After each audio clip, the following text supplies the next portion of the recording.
Hello everyone, it's me Uncle John. Today I am going to read S7 Harry Potter and the Sorcerer's Stone, Chapter 6, The Journey from Platform 9 and 3 quarters, page 104 to 106.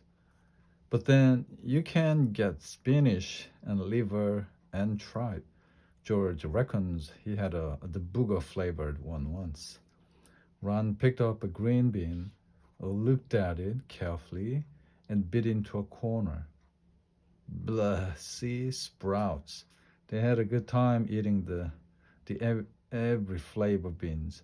Harry got toast, coconut, baked bean, strawberry, curry, grass, coffee, sardine, and was even brave enough to nibble the end of a funny gray one Ron wouldn't touch, which turned out to be pepper. The countryside now, flying past the window, was becoming wilder. The neat fields had gone. Now there were woods, twisting rivers, and dark green hills. There was a knock on the door of the compartment, and the round-faced boy Harry had passed on platform 9 and 3/4 came in. He looked tearful. Sorry, he said, but have you seen a toad at all? When they shook their heads, he wailed, I've lost him. He keeps getting away from me. He'll turn up, said Harry.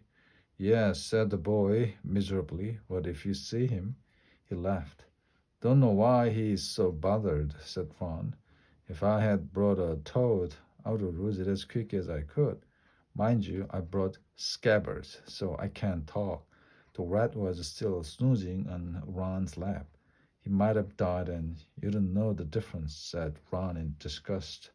I tried to turn him yellow yesterday to make him more interesting, but the spell didn't work. I'll show you. Look. He rummaged around in his trunk and pulled out the battered-looking wand. It was chipped in place, and something white was glinting at the end. Unicorn hairs nearly poking out. Anyway, he had just raised his wand when the compartment door slid open again. The toothless boy was back. But this time he had a girl with him. She was already wearing her new Hogwarts robes. Has anyone seen a toad? Neville's lost one, she said. She had the bossy sort of voice, lots of bush brown hair, and rather large front teeth. We have already told him we haven't seen it, said Ron. But the girl wasn't listening. She was looking at the wand in his hand. Oh, are you doing magic? Let's see it then. She sat down. Ron looked taken aback. All right. He cleared his throat.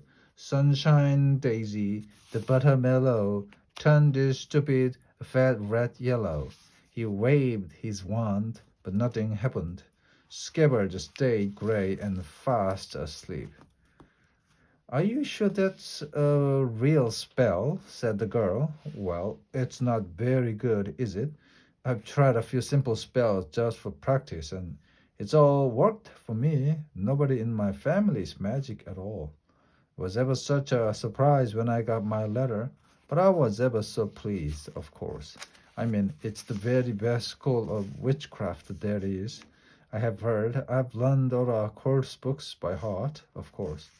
I just hope it'll be enough. I'm Hermione Granger's, by the way.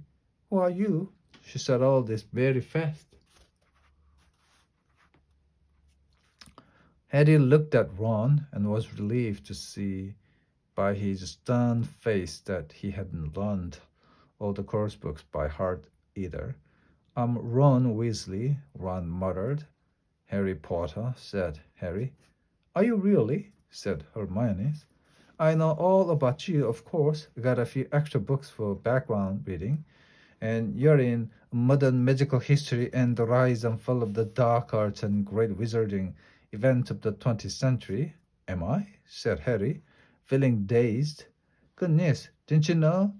I'd have found out everything I could if it was me, said Hermione. Do either of you know what house you will be in? I've been asking around, and Gryffindor. It sounds by Father Beth. I hear Dumbledore himself was in it, but I suppose Ravenclaw wouldn't be too bad. Anyway, we better go and look for Neville's toad. You two had better change, I expect we'll be there soon. And she left, taking the toadless boy with her. Whatever house I'm in, I hope she's not in it, said Ron. She's not in it, said Ron. He threw his wand back into his trunk. Stupid spell. George gave it to me, but he knew it was a dud. What house are your brothers in? Asked Harry. Gryffindor, said Ron. The gloom seemed to be settling on him again. Mom and Dad were in it too. I don't know what they will say if I'm not. I don't suppose Ravenclaw would be too bad. But imagine if they put me in Slytherin. The end.